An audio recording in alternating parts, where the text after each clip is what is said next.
Look at that absolutely amazing Cuban false chameleon, also known as the bearded anole, also known as a million other different names. Now these guys aren't true chameleons, they just have the name. And if you also notice, he's in a glass enclosure and not a screen enclosure. I'm James, and you are watching Blue Dog Reptiles. I appreciate all the support, guys. Thank you so much for all the new subscribers. If you haven't done so already, please consider doing so. Share it with your friends and family. Sorry, I just realized that I was waving the camera all over the place. But I wanted to share these guys with you. Now, we did have two in here together. We thought that they were a pair. They were not. This is an adult male. And then we have a juvenile or subadult. But according to our exotic vet, he's pretty sure that this one is a male as well. And we don't want any territorial or issues with them. So we had an open enclosure, so we decided to separate them out. Now, the scientific name on these guys is the Anolis barbatus, which is kind of a cool name. They're pretty straightforward when it comes to pets. Can you handle them? 100%. Do they like it? Just like any animal, the more you socialize and work with an animal, the more that they are accepting of it. Now, you can see right here, I always pick up these guys from underneath. That way they don't feel like I am threatening them or gonna cause them any harm. You can see he's not trying to bite me. And you can also see the little beard there. That's where they get their name from. And he's like, no, I'm just gonna go back up here. Now you can see how long he is. These guys on average are about 7 inches. This boy right here is actually pushing closer to 9. And that's tail. So sometimes they will measure them just the body and not including the tail because, well, they can be big boys. This is the same thing with actual true chameleons. Now diets, these guys are insectivores. This one was a little underweight when he came in, but we've actually been tongue feeding him directly. And you can see now, because before you could see his hips really defined, but it's actually starting to fill in, which means that he's putting on weight and heading in the right direction. Enclosure size, these guys should be, there's two different theories on which they should be. Now, according to a lot of researchers, an 18-36 is ideal for these guys. And if you don't know what that looks like, I will show you, because I just happen to have one. That is an 18-36. Now, the reason why I don't like putting these guys in an 18-36 is because they like, for whatever reason, and if you know, let me know down in the comments, these guys like to try to climb the glass. They really suck at it, but they try to climb the glass. And I don't know why that is.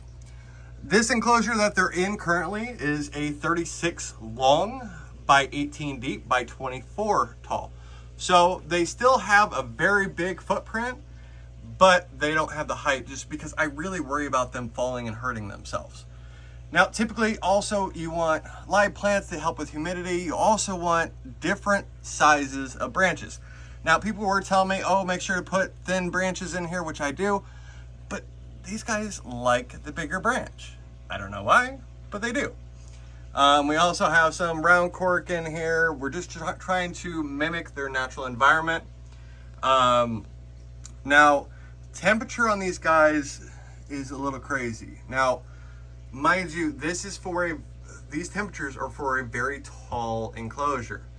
And that would be 90 degrees for a basking spot, 77 to 80 for an ambient temperature, and 62 to 73 degrees at night. Now, we keep these guys at about 77, 78 degrees. You also see we actually have the UVB above them as well. That helps with bone development, and these guys also get calcium and supplements as well. Babies are going to be eating every day. These guys typically eat every other day. We don't want to run the risk of having obesity issues or an overweight like her. She was a surrender to us, and she's an 8-year-old girl, so mind you, but she's on a diet and she doesn't like it. So now humidity is just insane for these guys. So bare minimum, they need to have 40% humidity. Glass is going to help with this, as well as bioactive substrate, live plants. These guys are surface drinkers. Now, I do have a water dish in here in case they want to drink from the water dish, but in the time that they've been here, I haven't seen a single one of them drink out of the water dish. They actually like to drink off of the plants and the glass, so I would recommend spraying, that way they can drink that way. But like I said, I always keep water dishes in here just in case, just to give them more options. Now, like I said, on the low side, you need to have 40% humidity. That's misting twice a day. That's typically running a fogger. Now, on average, these guys should sit about 80% humidity, constant, with during the daytime it boosting up to 100% humidity.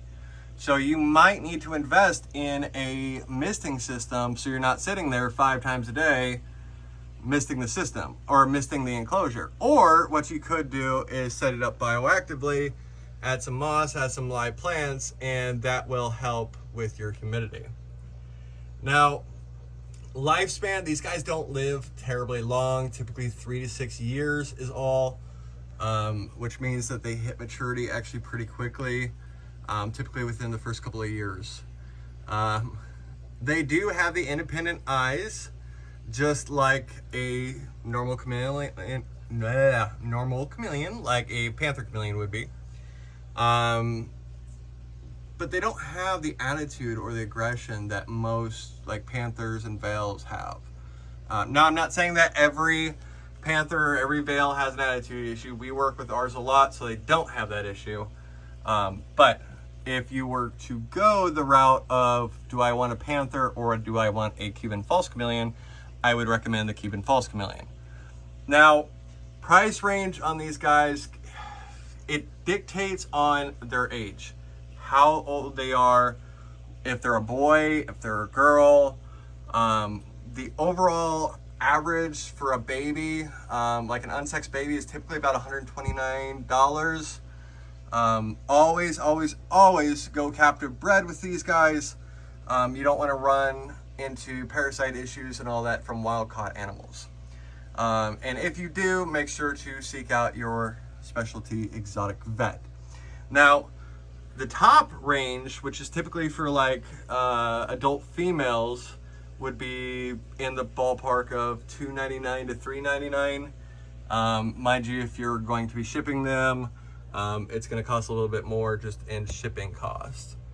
But aren't they so adorable? They're so cute. Let us know down in the comments what you guys think of the Cuban false chameleon.